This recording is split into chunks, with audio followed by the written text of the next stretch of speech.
Estamos estudiando el Apocalipsis y seguiremos haciéndolo durante algunas semanas más, me imagino, porque lo que estamos sacando de este libro son temas, los temas más prominentes del libro y algunas de las cosas que el Señor ha puesto allí para bendición y edificación de su iglesia. Hemos dicho varias cosas acerca de este libro. Y una de las cosas que hemos dicho es que este es un libro pastoral, eminentemente pastoral. Su propósito era ministrar a congregaciones necesitadas en momentos críticos, en momentos de decadencia espiritual, en momentos de persecución. Así que no es un libro para estar conjeturando, ¿no? Para estar sacando conclusiones y teorías. Y una de las cosas que vamos a hacer esta mañana precisamente es tratar de aclarar por qué es que el libro de Apocalipsis se ha convertido en un libro de especulaciones tan grandes. ¿Por qué es que se presta tanto a las especulaciones? Vamos a tratar de librarnos de las especulaciones para centrarnos en lo que realmente el libro nos ofrece, que es la persona del Señor Jesucristo, su obra, su gloria y las promesas de victoria que vienen a través de Él. Nuestro tema esta mañana va a ser las batallas y las victorias de la iglesia en Apocalipsis, y para eso vamos a leer el capítulo 5 y comenzaremos con el verso número 4, donde Juan está hablando y dice lo siguiente, Apocalipsis 5:4: y oraba yo mucho, porque no se había hallado a ninguno digno de abrir el libro, ni de leerlo, ni de mirarlo. Y uno de los ancianos me dijo: no llores, he aquí que el león de la tribu de Judá, la raíz de David, ha vencido para abrir el libro y desatar sus sellos. Y miré y vi que en medio del trono y de los 4 seres vivientes y en medio de los ancianos estaba en pie un cordero como inmolado que tenía 7 cuernos y 7 ojos, los cuales son los 7 espíritus de Dios enviados por toda la tierra. Y vino y tomó el libro de la mano derecha del que estaba sentado en el trono. Y cuando hubo tomado el libro, los 4 seres vivientes y los 24 ancianos se postraron delante del Cordero. Todos tenían arpas y copas de oro llenas de incienso, que son las oraciones de los santos. Y cantaban un nuevo cántico diciendo: digno eres de tomar el libro y de abrir sus sellos, porque tú fuiste inmolado y con tu sangre nos has redimido para Dios de todo linaje, lengua, pueblo y nación. Nos has hecho para nuestro Dios reyes y sacerdotes, y reinaremos sobre la tierra. Y miré y oí la voz de muchos ángeles alrededor del trono, y de los seres vivientes y de los ancianos, y su número era millones de millones, que decían a gran voz: el cordero que fue inmolado es digno de tomar el poder, las riquezas, la sabiduría, la fortaleza, la honra, la gloria y la alabanza. Amén. Nuestro pasaje nos va a servir de base para considerar las batallas y las victorias de la iglesia en Apocalipsis. Lo que tenemos aquí es una escena dramática en la cual Juan, que representa al pueblo de Dios en esta escena, Juan, está llorando mucho. Dice en el verso número 4, lloraba yo mucho. Y está llorando porque no se ha hallado a nadie digno de abrir el libro que está en la mano derecha del que está sentado en el trono. Pero uno de los ancianos se le acerca y le dice: no llores, porque hay alguien que ha vencido, el león de la tribu de Judá, la raíz de David. Y cuando él se vuelve para ver al león, él ve al cordero, a un cordero. Y comienza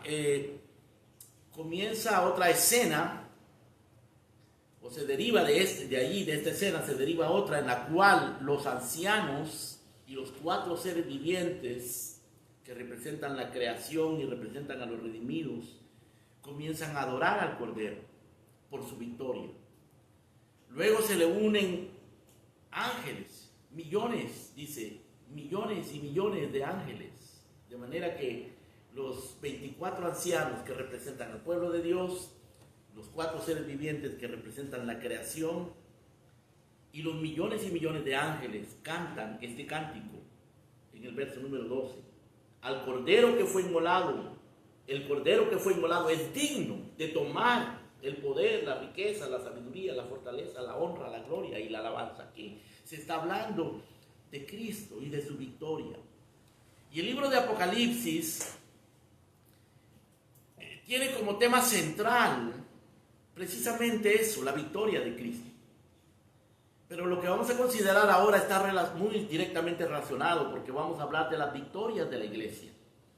Ahora, al hablar de las victorias de la iglesia y de las batallas y las victorias de la iglesia, debemos de ser muy cuidadosos, porque tenemos que definir primero qué es la iglesia.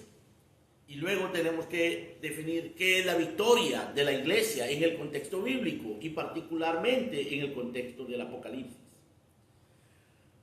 Una vez que hayamos hecho esto, podremos identificar la iglesia en el libro de Apocalipsis y podremos saber en qué consiste y cómo se manifiesta la victoria de la iglesia en el libro de Apocalipsis y aplicar eso a nuestras vidas. Si nos equivocamos en definir lo que es la iglesia, vamos a equivocarnos también en la interpretación del Apocalipsis. Igualmente no podemos equivocarnos en definir lo que es la victoria que Cristo promete a sus iglesias. Ahora, identificar la iglesia en los primeros 3 capítulos de Apocalipsis no es difícil, porque ahí tenemos 7 iglesias bien específicas, bien definidas, y es fácil ver que esas 7 iglesias son representadas por 7 candeleros de oro. Eso es relativamente fácil. Pero luego se complica el problema, porque se complica la identificación de la iglesia, porque el Apocalipsis es complicado de por sí, por su simbolismo. Aunque en realidad el problema del Apocalipsis no es tanto el simbolismo, sino la teología que le aplicamos al simbolismo. En este libro el simbolismo se encuentra por todas partes. Por ejemplo, la persona de Cristo es representada simbólicamente como un cordero, como un león, como la raíz de David, como un esposo, como el templo, como un guerrero, como la estrella resplandeciente de la mañana. Todo eso representa a Cristo y tenemos que aprender a identificarlo. O el Espíritu Santo es representado por el número 7 y lo vemos como 7 ojos, 7 cuernos, 7 lámparas de fuego.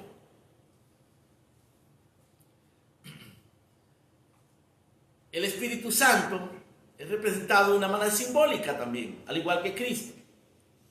Y así muchos eventos e instituciones son representados con símbolos. La iglesia también es representada con símbolos. Así que vamos a hablar de la iglesia, vamos a hablar de la victoria de la iglesia, las batallas de la iglesia en el Apocalipsis, pero para identificar tanto a la iglesia como las victorias de la iglesia, tenemos que abordar estos 3 aspectos que el Apocalipsis nos presenta de este tema. Primero, vamos a hablar de la identidad de la iglesia en el Apocalipsis. Segundo, vamos a hablar de la naturaleza de la victoria de la iglesia en el Apocalipsis. Y tercero, vamos a hablar de la descripción que el Apocalipsis nos da de las batallas y las victorias de la iglesia en el Apocalipsis. Hablemos primero entonces de la identidad de la iglesia. Esto es muy importante, hermanos, hablar de la identidad de la iglesia. Es muy importante. Porque el Apocalipsis es muy complejo. Además, existe una controversia acerca de qué es la iglesia. ¿Quiénes forman parte de la iglesia? ¿Qué es lo que le sucede a la iglesia? ¿Y dónde se encuentra la iglesia durante todos los eventos, los juicios, las bendiciones y las batallas descritas en el Apocalipsis? Uno de los sistemas de interpretación más populares e imaginativos que se han usado en la interpretación del Apocalipsis y que trata de responder la pregunta de qué es la iglesia y dónde está la iglesia en el Apocalipsis, uno de los sistemas más populares e imaginativos es el sistema que se conoce como dispensacionalismo. Quizás han oído ustedes de eso, quizás no, pero necesitamos ocuparnos un momento de eso. Necesitamos hablar del dispensacionalismo porque es un sistema interpretativo tan popular y tan imaginativo que casi todo el mundo lo conoce. Sin embargo, es equivocado. Y uno de los mayores errores del dispensacionalismo tiene que ver con el concepto de lo que es la iglesia. El dispensacionalismo afirma que Dios tiene dos pueblos y dentro de sus propósitos redentores tiene dos planes, uno para cada uno de sus pueblos. Uno de esos pueblos, según el dispensacionalismo, es la nación de Israel, la nación étnica y geográfica, que está localizada en el Medio Oriente y que está compuesta de judíos naturales. El otro pueblo es, según el dispensacionalismo, la iglesia, que es una nación espiritual y universal, que comenzó a existir después de la resurrección de Cristo y está compuesta de los creyentes en Jesucristo de todas las naciones. El plan para Israel es que Israel viva eternamente en su tierra, en Palestina. El plan para la iglesia es que, siendo la esposa de Cristo, viva eternamente con Él a su diestra en el trono, donde quiera que ese trono esté, en la eternidad. Así que comencemos entendiendo esto, hermanos, para comprender la iglesia en el Apocalipsis y la victoria y las batallas de la iglesia en el Apocalipsis. Comencemos comprendiendo que el dispensacionalismo, que no es lo que nosotros vamos a seguir en nuestro estudio, consiste en la idea de que Dios tiene dos pueblos, Israel y la iglesia. Esto es equivocado. Ahora la pregunta es, ¿cómo aplica el dispensacionalismo esta idea de dos pueblos al Apocalipsis? Y la explicación que voy a dar, hermano, es breve y aclaro que es una simplificación de algo mucho más complicado. Pero sin embargo, lo que voy a decir refleja la esencia de cómo el dispensacionalismo interpreta el Apocalipsis. Y ustedes seguramente habrán oído muchas de estas cosas, la mayoría de ellas equivocadas, aunque parecieran verdad porque reflejan algunos conceptos bíblicos. Repito, tengo que hablar de este tema o de este sistema interpretativo porque es el más popular y el que más influencia tiene en el mundo evangélico. Y no solo entre los evangélicos, sino aún entre la gente que no es religiosa. Es algo muy atractivo, es tan fantástico y tan descriptivo que hasta se han hecho películas y canciones muy populares y exitosas en base a las teorías del dispensacionalismo. Según el dispensacionalismo, después del capítulo 3 de Apocalipsis, la iglesia se desaparece de la tierra. Porque todos los cristianos van a ser llevados al cielo en un rapto secreto. Es decir, Cristo va a venir de manera invisible para el mundo y súbitamente va a hacer que desaparezcan de la tierra, raptados millones y millones de cristianos para que no sufran los juicios del Apocalipsis. O sea, según ellos, aquí en el Apocalipsis hay un rapto en donde millones y millones se desaparecen, los cristianos fieles, aunque el Apocalipsis no dice nada de eso. Pero ellos se las ingenian para ponerlo allí. No vamos a explicar cómo, porque no es el caso. No quiero explicar necesariamente todo eso, que nos tomaría mucho tiempo. Así que el panorama, en el panorama del Apocalipsis, según el dispensacionalismo, la iglesia no está presente. Desaparece después del capítulo 4. Y no vuelve a aparecer sino hasta en el capítulo 19. Bajo el simbolismo de una esposa, la esposa del Cordero. De manera que todo lo que pasa en el Apocalipsis del capítulo 4 al capítulo 19 no tiene, según el dispensacionalismo, no tiene nada que ver con la iglesia, sino solo con el mundo y con la nación de Israel. Según esto, los juicios y los eventos del Apocalipsis, que comienzan en el capítulo 6, cuando Cristo abre o toma el libro y comienza a abrir los sellos, según esto, todos estos juicios y eventos corresponden a un periodo de 7 años llamado la Gran Tribulación. Durante los 7 años de la Gran Tribulación, según el dispensacionalismo, Dios va a enviar juicio sobre el mundo entero, el cual estará siendo engañado por un líder político mundial que es el anticristo, que va a ser apoyado por el falso profeta y por Babilonia, la madre de las abominaciones y las rameras de la tierra, que sí aparecen aquí en el Apocalipsis, por supuesto, el anticristo, el falso profeta y Babilonia, pero no de la manera en que lo propone el dispensacionalismo. Entonces, durante estos 7 años supuestos, Dios va a enviar juicio sobre el mundo, que va a estar siendo engañado por estos personajes.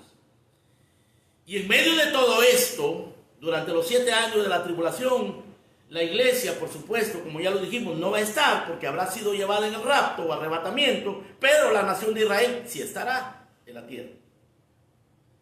Al final, Dios protegerá a Israel y redimirá a Israel, se convertirán millones de israelitas, o todos los israelitas.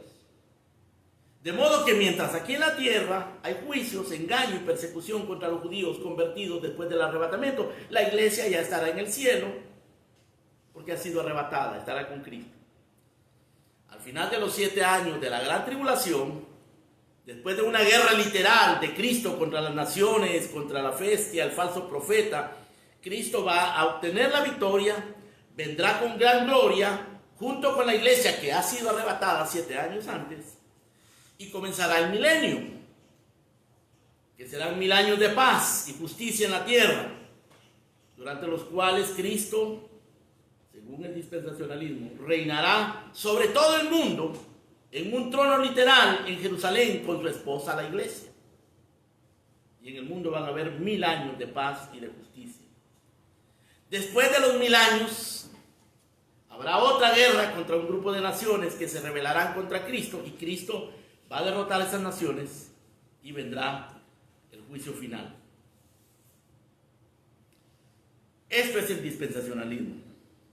Así es como el dispensacionalismo interpreta el Apocalipsis.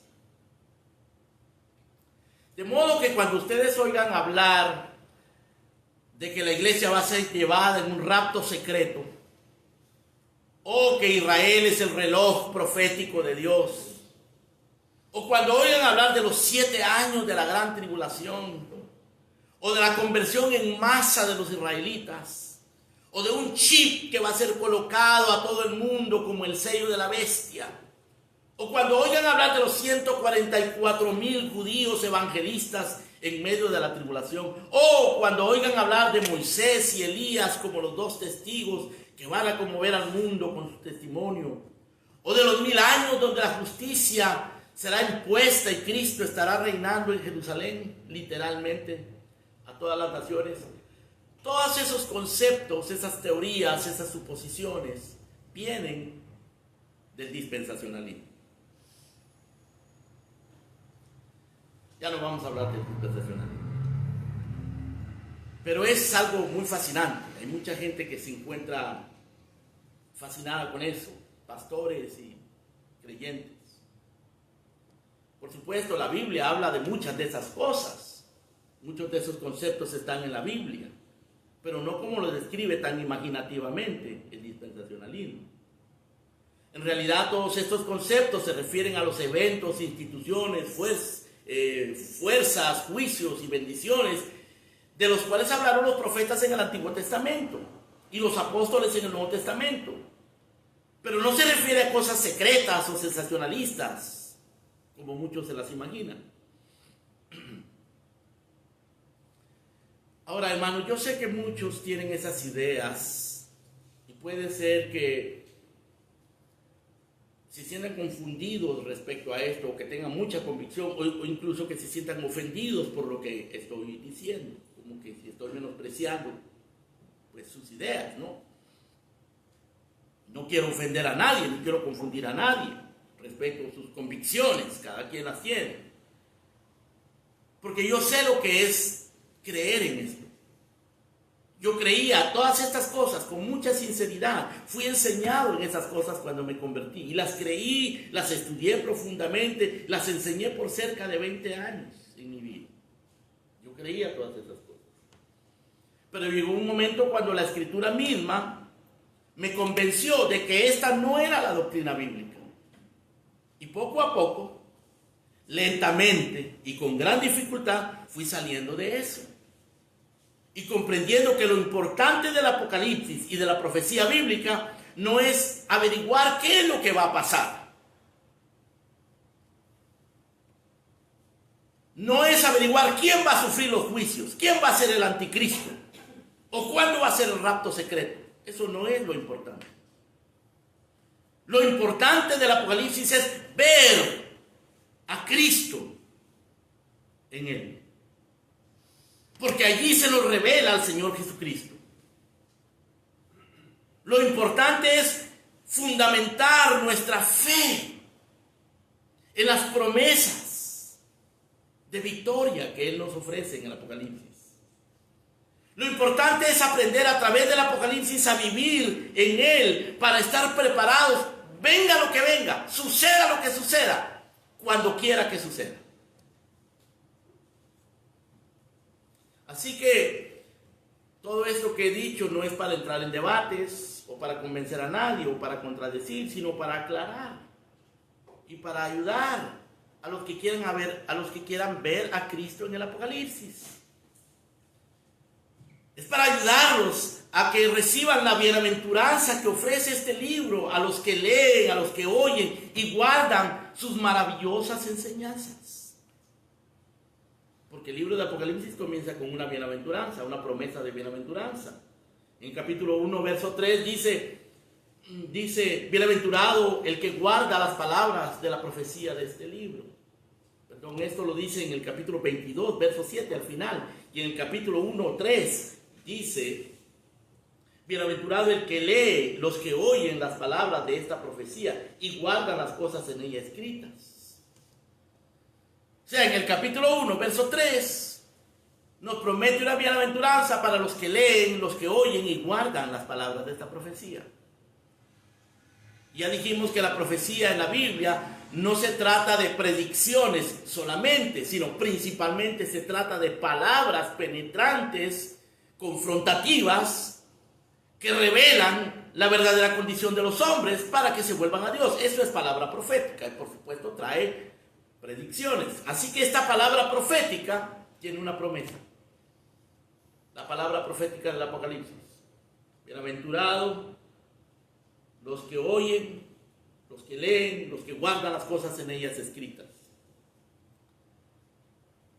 De modo que vamos a comenzar al hablar de las victorias, las batallas y las victorias de la iglesia en el Apocalipsis. Vamos a comenzar desechando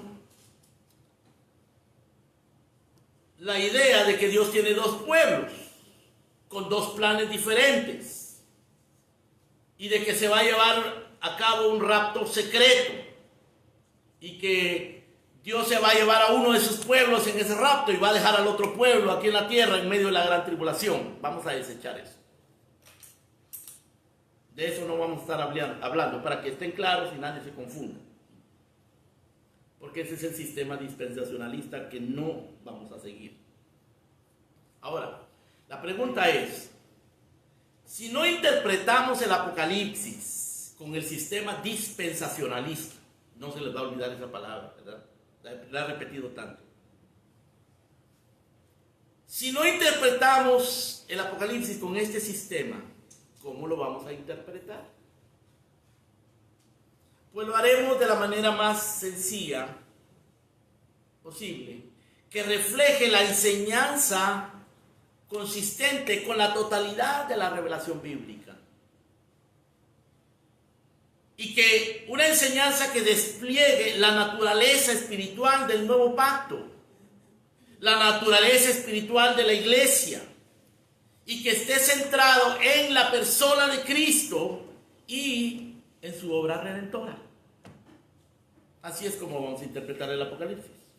Yo no creo que haya mejor manera de interpretar el Apocalipsis, hermano, que centrados en Cristo, centrados en la naturaleza espiritual del nuevo pacto y de la iglesia, y que refleje la enseñanza total de la revelación bíblica. O sea, interpretar el Apocalipsis de acuerdo a la Biblia y a la persona de Cristo, su obra redentora. Para esto, pues, nos alineamos a un sistema probado a través de los siglos, muy antiguo y muy bíblico, conocido como la teología del pacto. Este sistema, la teología del pacto, está fundamentado en la idea de que Dios ha hecho un pacto de gracia redentor, que se inició antes de la fundación del mundo entre el Padre y el Hijo.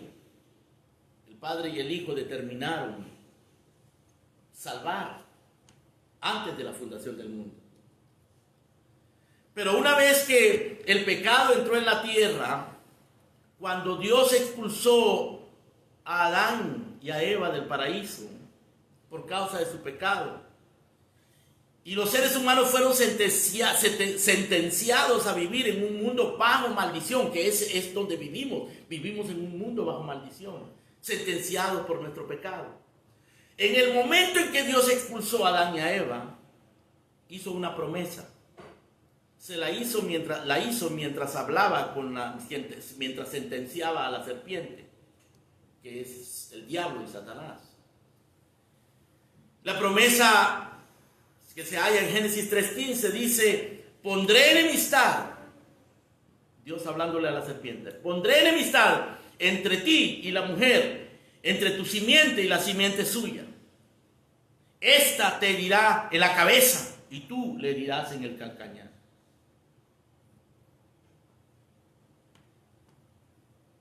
Esta promesa, noten ustedes, es una promesa de guerra entre dos simientes. Y que la simiente de la mujer, promete esta promesa, habría de aplastar la cabeza de la serpiente. O sea, aquí está anunciando la victoria de Cristo en la cruz del Calvario.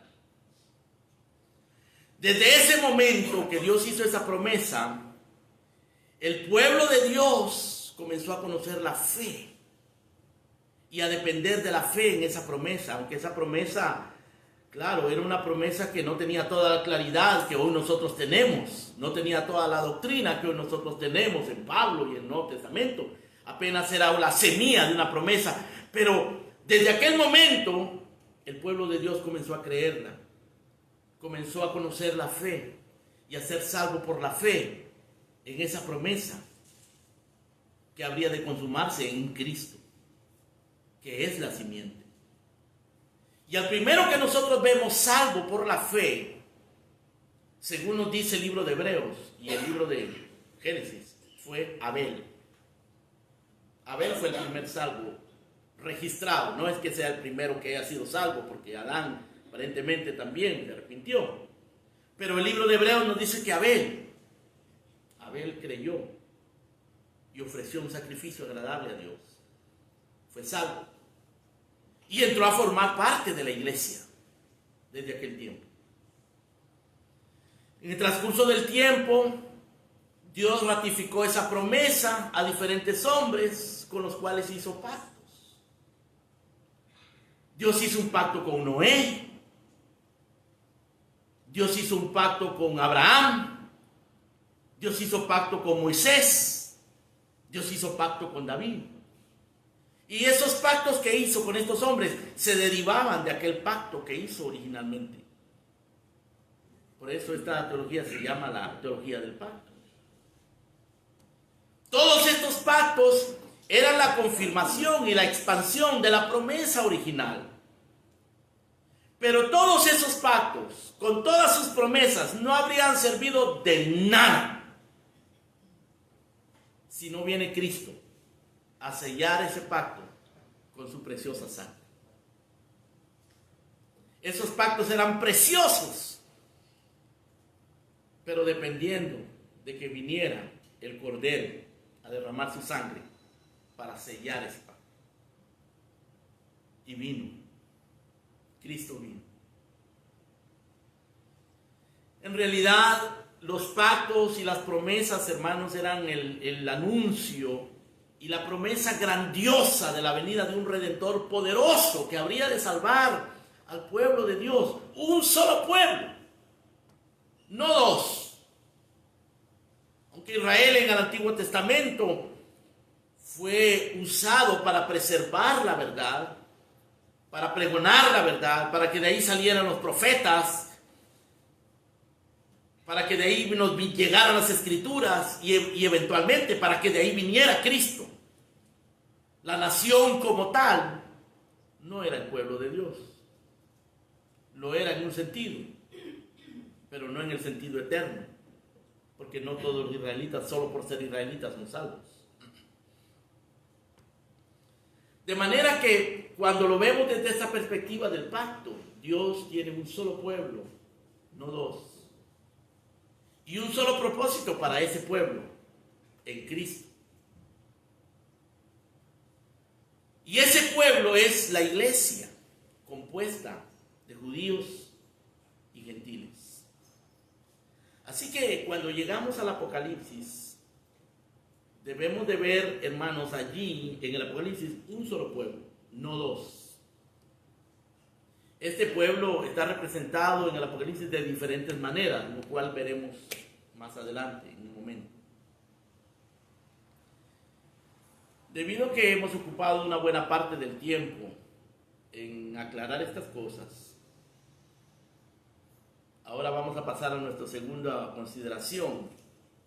Probablemente la tercera consideración la dejaremos para la próxima semana, pero vamos a tocar algo de eso. Comencemos entonces definiendo, hermanos, determinando que en el Apocalipsis hay un pueblo, no dos. Eso confunde a mucha gente. Dice, ¿dónde está la iglesia? ¿Y dónde está Israel? Aquí la iglesia no está porque ya se fue en el rapto. Aquí está Israel, este es Israel. Pero no. De acuerdo al panorama bíblico en su totalidad, al contexto de los pactos que Dios ha hecho, a la naturaleza espiritual de la obra redentora de Cristo y de la iglesia, hay solo un pueblo, que es la iglesia compuesta de judíos y gentiles. Ahora, en segundo lugar, veamos la naturaleza de la victoria de Cristo en el Apocalipsis. La naturaleza de la victoria de Cristo para su iglesia en el Apocalipsis. La victoria de Cristo para la iglesia está garantizada por la victoria que Él obtuvo sobre el pecado, contra el mundo, contra Satanás y contra la muerte, la cual logró al ser inmolado, es decir, al ser sacrificado en la cruz. La victoria de la iglesia está garantizada por la victoria de Cristo. Por eso es que en el Apocalipsis el Señor Jesucristo aparece primero como un león, pero luego como un cordero inmolado que venció. Un cordero inmolado que venció, que es, como dice nuestro pasaje, digno de tomar el poder, las riquezas, la sabiduría, la fortaleza, la honra, la gloria y la alabanza. Un cordero que es adorado por los 24 ancianos, por los 4 seres vivientes, que representan los 24 ancianos al pueblo de Dios, los 4 seres vivientes a la creación, que es adorado por millones y millones de ángeles y que es adorado eventualmente por la creación entera. Dice en el verso número 13 del capítulo 5, todo lo creado que está en el cielo, sobre la tierra, debajo de la tierra y en el mar, y a todas las cosas que en ellos hay, yo les oí decir, dice Juan, al que está sentado en el trono y al Cordero, sea la alabanza, la honra, la gloria y el poder por los siglos de los siglos. Ese Cordero es adorado, es Dios, Dios hecho hombre. Y Él garantiza la victoria de la iglesia en el Apocalipsis, y la victoria de la iglesia en la historia, y la victoria de nuestra iglesia, de los verdaderos creyentes en la iglesia. Las promesas del capítulo 2 y el capítulo 3 de Apocalipsis, en donde aparecen las 7 iglesias, los mensajes de las 7 iglesias, las promesas de esos 2 capítulos son para los que creen en Cristo. Esas promesas no están condicionadas a grados de esfuerzo personal o de consagración, sino están condicionadas a la fe. A la fe y a la dependencia de su gracia. Porque la obra redentora no depende del esfuerzo ni de la obra de ningún hombre, sino de la obra de Dios hecho hombre, Jesucristo. Y la única manera de apropiarnos de los méritos y la gloria de esa obra, la única manera de descansar y encontrar refugio en esa obra es creyendo en Cristo. No hay otra manera. No se trata de ser más consagrado, más esforzado, más religioso. Se trata de creer en Cristo, de conocer a Cristo, de crecer en la gracia y el conocimiento de nuestro Señor Jesucristo, de depender de su gracia, de renunciar a nuestra justicia personal, a nuestros méritos carnales y depender absolutamente de Él. Cada una de las 7 iglesias en el capítulo 2 y capítulo 3 recibe una promesa. La primera iglesia recibe la promesa del árbol de la vida. La otra iglesia que está siendo perseguida recibe la promesa de no sufrir daño de la segunda muerte. La otra iglesia, Pérgamo, recibe la promesa del maná escondido, que es la provisión interna que Dios nos da para pelear esta batalla. Y una piedrecita blanca y un hombre nuevo. Una piedrecita blanca significa alguien que es libre. Eso lo usaban en la antigüedad, le daban una piedra blanca o una piedra negra a la persona, de acuerdo si era libre o si estaba esclava o si era culpable o era inocente. Le daban una piedrecita blanca o una piedrecita negra. El Señor promete una piedrecita blanca. Todo es simbólico, ¿no? A la iglesia de Tiatira, el Señor le ofrece autoridad sobre las naciones, una vara de hierro para gobernar a las naciones y la estrella resplandeciente de la mañana. También esto es simbólico, de esto hablaremos más detenidamente después. Porque esto implica batallas, pero implica victorias también. A la iglesia de Sardis, el Señor le promete vestiduras blancas y no borrar su nombre del libro de la vida.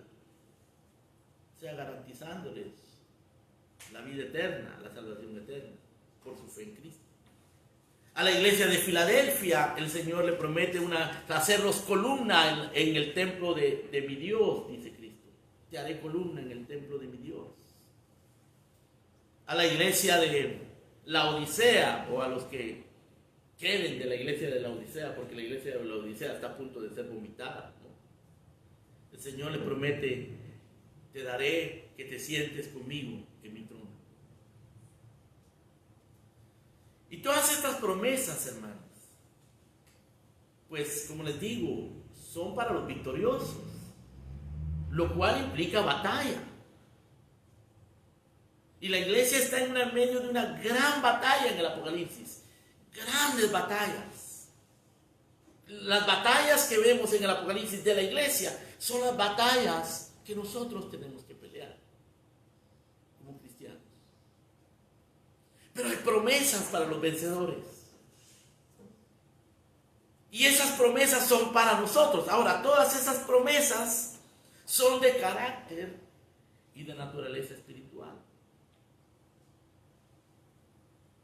Aunque son representadas con símbolos de cosas materiales, como por ejemplo cuando dice que le va a dar autoridad sobre todas las naciones.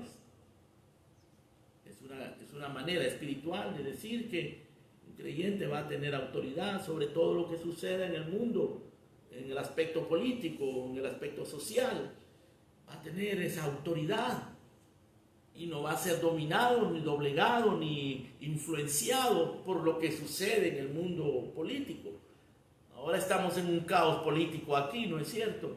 Hermanos, dentro de unos pocos semanas, un par de meses, aquí va a haber mucho caos, mucho caos. Ya sea que gane un candidato o el otro, va a haber mucho caos. Y a como van las cosas, no sería extraño que hubiera guerra civil.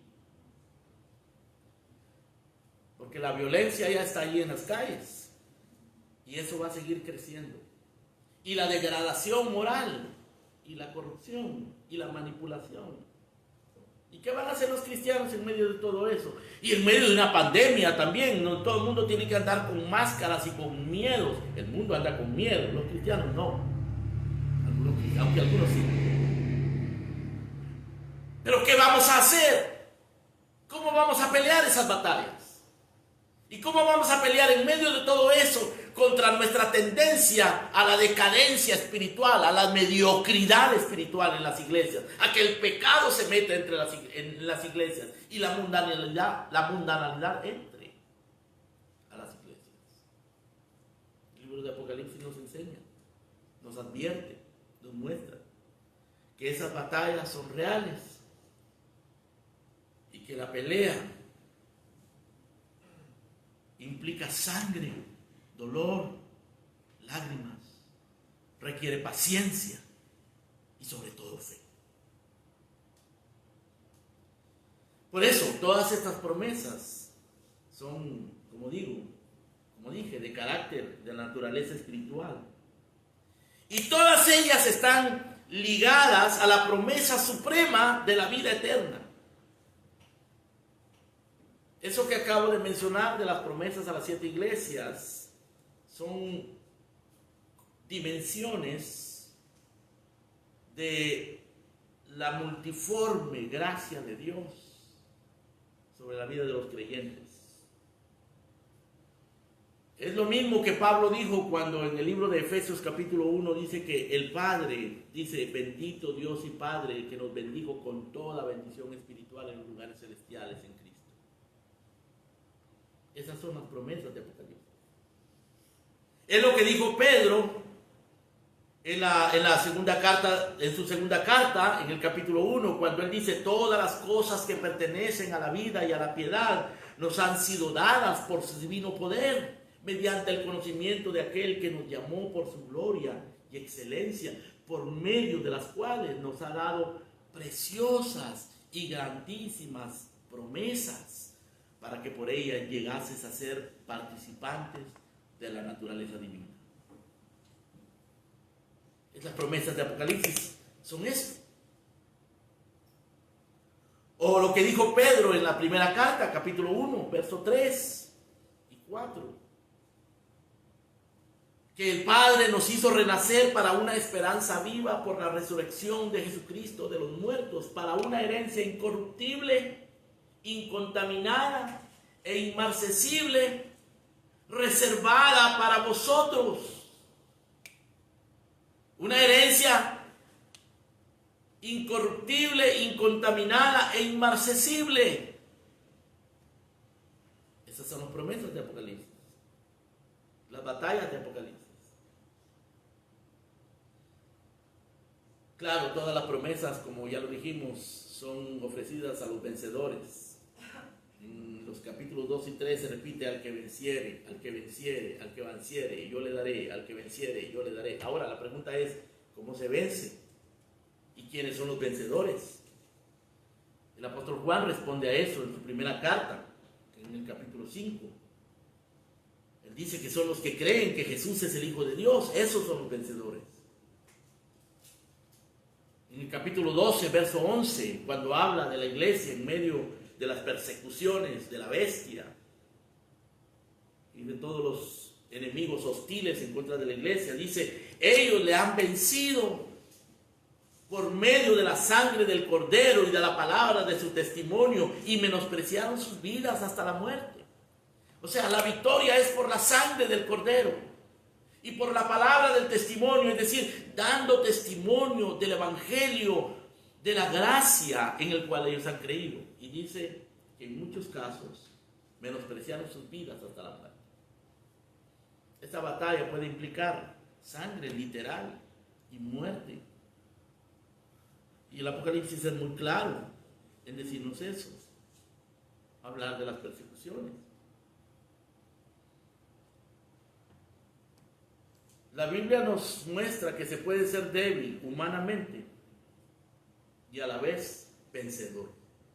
Pablo en 2 Corintios capítulo 12, verso 9 dice que él tenía un aguijón en su carne, un mensajero de Satanás que lo abofeteaba, y le había pedido al Señor que lo quitara. Le había pedido insistentemente: Señor, quítalo. Y el Señor le dijo: bástate mi gracia. No te voy a quitar eso, Pedro, pero te voy a dar mi gracia, y con eso será suficiente. Bástate mi gracia, porque mi poder se perfecciona en la debilidad. De manera, hermanos, que ser débiles, ser insuficientes, no es una excusa para no servir a Dios.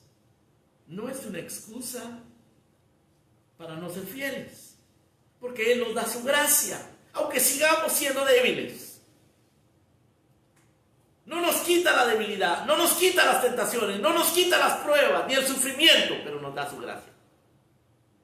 El Señor le dijo a Pablo: Pablo, tú vas a seguir con ese aguijón, con ese mensajero que te abofetea, vas a tener que aguantar eso, tener paciencia, creer. Yo te voy a dar mi gracia, y en tu debilidad se perfeccionará mi poder. Así que Pablo dice: yo de buena gana me gloriaré más bien en mis debilidades, para que repose sobre mí el poder de Dios. Pablo habla de eso, del Apocalipsis también. Se puede ser vencedor a la vez que somos vencidos y aún martirizados, vencidos por el mundo según los parámetros del mundo, pero vencedores para Dios. Dice en el capítulo 3, verso 7, hablando de la bestia que representa los poderes políticos mundiales, poderes hostiles y satánicos en contra del pueblo de Dios, dice que se le permitió a la bestia hacer guerra contra los santos y vencerlos. Oigan eso. Se le permitió a la bestia hacer guerra contra los santos y vencerlos. Parece contradictorio, ¿no es cierto? Contradictorio como el hecho de que Cristo es un cordero y lo mataron en debilidad, pero venció. Entonces dice el capítulo 3, verso 7 de Apocalipsis: se le permitió hacer guerra contra los santos y vencerlos, y se le dio autoridad sobre todo tribu, pueblo, lengua y nación. Pero más adelante en el capítulo 15, verso 2 de Apocalipsis, leemos lo siguiente. 15, verso 2 de Apocalipsis: y vi también como un mar de vidrio mezclado con fuego, y a los que habían alcanzado la victoria sobre la bestia y su imagen. En el capítulo 13, verso 7 dice que la bestia los venció, pero en el capítulo 15, verso 2 dice que ellos vencieron a la bestia. Porque una es la perspectiva del mundo y otra es la perspectiva de Dios. Y nosotros, el Apocalipsis nos instruye para vivir conforme a la perspectiva de Dios. Por eso es que sabemos que la victoria, hermanos, no es una victoria carnal, no es una victoria temporal.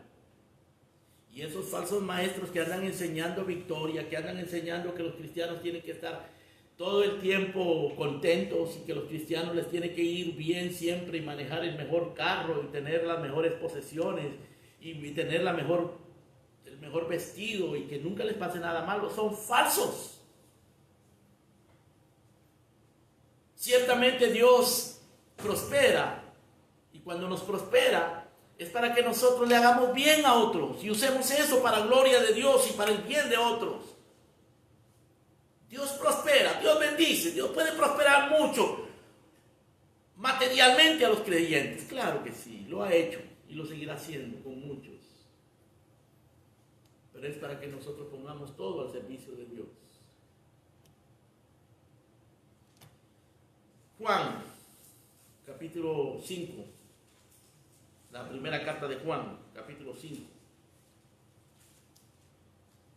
dice: todo lo que es nacido de Dios, verso 4, vence al mundo. Y esta es la victoria que ha vencido al mundo, nuestra fe. ¿Y quién es el que vence al mundo? Sino el que cree que Jesús es el Hijo de Dios. Ese es el principio que gobierna las batallas y las victorias de la iglesia en el libro de Apocalipsis.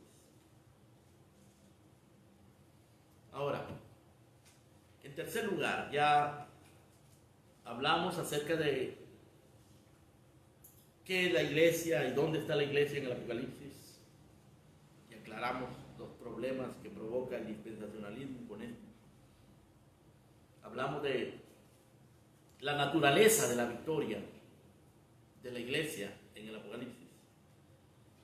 Vamos a hablar brevemente, porque eso lo vamos a desarrollar más la próxima semana, sobre la descripción de la iglesia en el Apocalipsis, la descripción simbólica de la iglesia, sus batallas y sus victorias en el Apocalipsis. La iglesia en el Apocalipsis no se desaparece en el capítulo 4. Ciertamente la palabra iglesia no se usa en todos esos capítulos 4 al 19. Ya no se usa la palabra iglesia, porque la palabra iglesia que se usó varias veces en el capítulo 3 y 4 se refería a iglesias específicas, como la iglesia de Éfeso, de Esmirna, de Pérgamo, de Tiatira, de Sardis, de Filadelfia, la Odisea, iglesias. Entonces se mencionaba la palabra iglesia. Pero en el resto del Apocalipsis se sigue hablando de la iglesia en términos simbólicos. Para comenzar, esas 7 iglesias del capítulo 2 y 3 también son representadas simbólicamente por 7 candeleros. Porque lo que Juan ve al principio de su visión es 7 candeleros, y en medio de los 7 candeleros a uno como el Hijo del Hombre con 7 estrellas en su diestra. Y los 7 candeleros, le dicen, son las iglesias. Y las 7 estrellas son los ángeles de las iglesias. Y el Hijo del Hombre es Cristo. Luego, en el capítulo 4 y capítulo 5, aparecen otros personajes, que son 24 ancianos. Y estos representan también la iglesia. El número 24 es la suma de 12 apóstoles más 12 tribus, que aparecen, por cierto, las 12 apóstoles y las 12 tribus en la Nueva Jerusalén, en el capítulo 22 de Apocalipsis, o en capítulo 21 y 22 de Apocalipsis. Así que la iglesia es representada por los 7 candeleros, que son las 7 iglesias, capítulo 2 y 3, los 24 ancianos, que tienen coronas en su cabeza, que representan victorias que ellos han obtenido. En el capítulo 7 de Apocalipsis, y luego en el capítulo 14 también, aparece otra escena con 144,000. Dice que estos 144,000 están sellados con el sello de Dios, y son de todas las tribus de Israel. De acuerdo a la enseñanza neotestamentaria y a la naturaleza espiritual de la iglesia y de a lo que Pablo nos dice en Efesios, que de los dos pueblos hizo uno solo, de los judíos y de los gentiles hizo uno solo. Estos 144,000 representan también la iglesia, es otra faceta de la iglesia. Estos dan testimonio, estos pelean una batalla de pureza y de testimonio en el mundo. También en el capítulo 7, verso 9, aparece una gran multitud, dice Juan, que nadie podía contar, de todas las naciones, tribus, pueblos y lenguas que estaban delante del trono y en la presencia del Cordero, y estaban vestidos de vestiduras blancas. Estos dos grupos, los 144,000, y esta multitud que no se podía contar, que era de todas las naciones, los 144,000, dice, eran de los hijos de Israel, y esta gran multitud era de todas las naciones. Es el mismo grupo, visto desde diferentes perspectivas. Es la iglesia. Y cuando en el capítulo 7, si ustedes vienen al capítulo 7 de Apocalipsis, Juan ve a esta multitud. Dice el verso 13 que uno de los ancianos le dice: ¿y estos que están vestidos de ropas blancas quiénes son y de dónde han venido? Y en el verso 14 Juan responde: yo, Señor, tú lo sabes. Y él dice: estos son los que han salido de la gran tribulación y han lavado sus ropas y las han emblanquecido en la sangre del Cordero. ¿Qué significa eso? Deseche la idea de los 7 años de la tribulación, por favor. Pero significa algo. Es una batalla. Es la tribulación que se sufre en este mundo. La que sufre todo verdadero creyente. De lo cual hablaremos más detenidamente la próxima semana. En el capítulo 11 aparecen 2 testigos. La leyenda evangélica dice que son Moisés y Elías, pero ahí no dice que son Moisés y Elías, no lo dice, en ninguna parte lo dice. Ahora, tienen características que se asemejan a algo de Moisés y Elías, pero se mezclan allí. No son ellos, no son Moisés y Elías, es otra representación simbólica de la iglesia. En el capítulo 12 aparece una mujer vestida de sol, con la luna debajo de sus pies y sobre su cabeza una corona de 12 estrellas, y dice que estaba encinta para dar a luz un hijo varón y es perseguida por el dragón.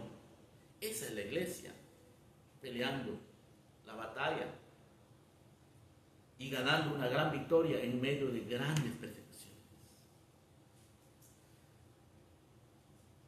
Hay un grupo, cuando se abre el 5º sello, en el capítulo 6 de Apocalipsis, hay un grupo que aparece debajo del altar. Juan ve un grupo de personajes que han sido decapitados, que han sido muertos,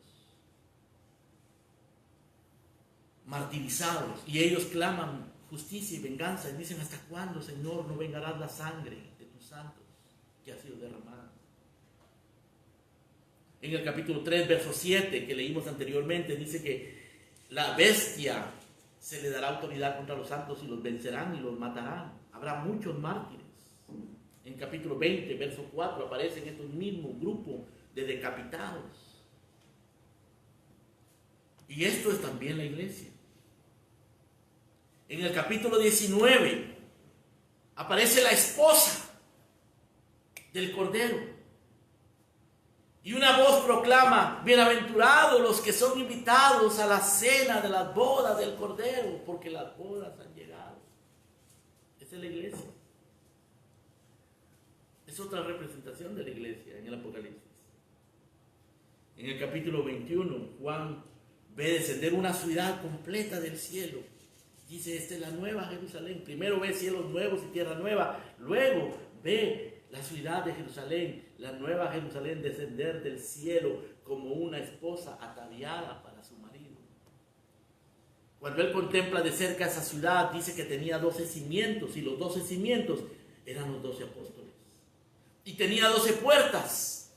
Y esas 12 puertas tenían los nombres de las 12 tribus de Israel. 24, ¿no? Los 12 apóstoles y las 12 tribus de Israel que conforman la nueva Jerusalén. Pablo habla en el libro de Gálatas de la Jerusalén de arriba, que es madre de todos nosotros.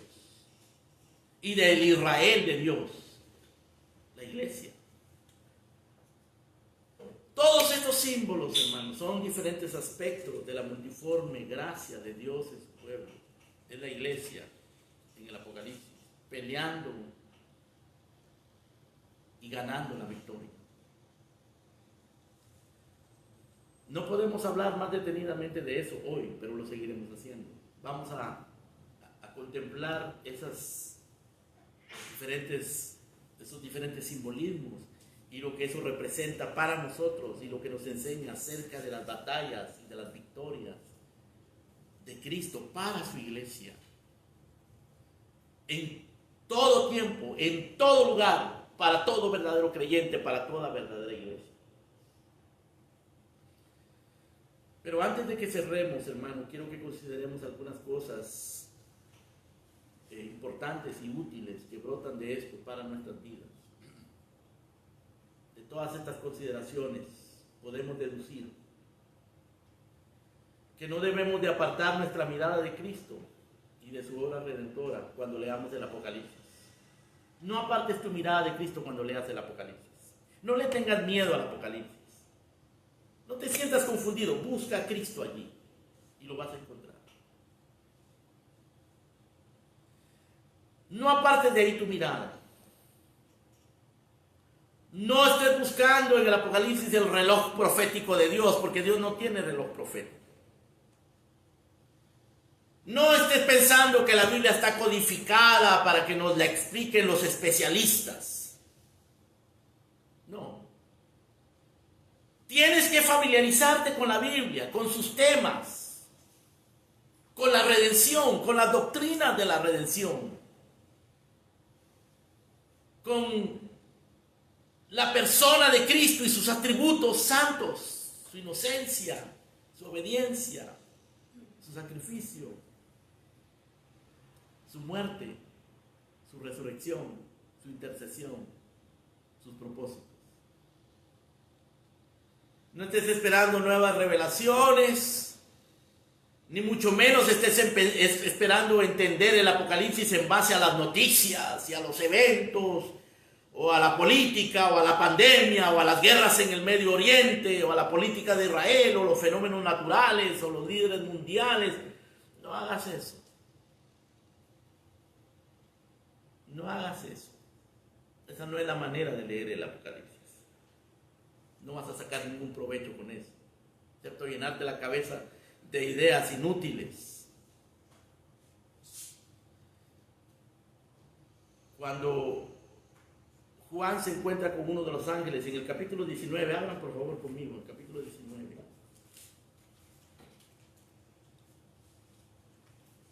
En el verso 9, casi al final del libro, dice que el ángel le dijo a Juan: bienaventurados los que son llamados a la cena de las bodas del Cordero. Y me dijo: estas palabras son verdaderas palabras de Dios. Y vean lo que Juan hace, hermano. Qué tontería. Que así somos todos nosotros. Dice Juan: y yo me postré a los pies del ángel para adorarle. Y el ángel me dijo: mira, no lo hagas. Yo soy consiervo tuyo y de tus hermanos que retienen el testimonio de Jesús. Adora a Dios, porque el testimonio de Jesús es el espíritu de la profecía. Es decir, la profecía la vas a entender conforme al testimonio de Jesús. Es la persona de Jesús. El testimonio de su persona, de sus obras, de su palabra, es lo que nos va a hacer entender esta profecía apocalíptica. Así que, hermanos, desechemos las interpretaciones rebuscadas y fantásticas, aunque parezcan muy fascinantes. Si tú eres de los que te interesa estar viendo videos ahí en YouTube para ver qué es lo que están diciendo por ahí los maestros, olvídate de eso. Dice Pablo Nadie os prive de vuestro premio, afectando humildad y culto a los ángeles, entremetiéndose en lo que no ha visto, vanamente hinchado por su mente carnal y no haciéndose a la cabeza, que nos da el crecimiento que da Dios. Hay gente hinchada en su mente carnal y comienzan a hacer elucubraciones y a especular y a presentar teorías. Eso no sirve, hermano. Pablo dice, no le prestes atención a fábulas y a genealogías interminables que acarrean disputas, más bien que edificación de Dios por fe. Desecha las fábulas profanas y de viejas y las vanas parlerías. Cuando él le habla a Timoteo, le dice, Timoteo, predica la palabra, ahí está tiempo, fuera de tiempo, redarguye, reprende, exhorta, porque vendrá tiempo cuando la gente no sufrirá la sana doctrina, sino que tendrán comezón de oír y se amontonarán maestros conforme a sus concupiscencias y apartarán de la verdad del oído y se volverán a las fábulas. Y hay gente que en el Apocalipsis encuentra muchas fábulas, pero no queremos fábulas, hermano, queremos la palabra de Dios. Asegura tu victoria en Cristo, busca tu victoria en Cristo, encuentra tu victoria en Cristo.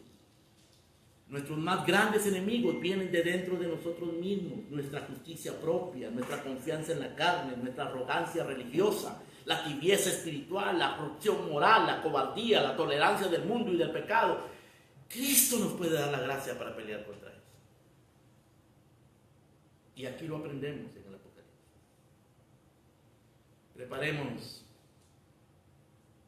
Con las bienaventuranzas que nos da el Apocalipsis, preparémonos, hermanos, para pelear la buena batalla de la fe, para correr la carrera, para guardar el depósito de la fe. Prepárate para sufrir, para ser testigo de Cristo. Porque para eso estamos aquí en la tierra, para ser testigos de Cristo. Seamos lámparas, seamos testigos sabios, valientes, que muestran a Cristo, no una religión acomodada, inútil y mediocre. La decadencia espiritual y la persecución y el rechazo del mundo son nuestro desafío, hermano.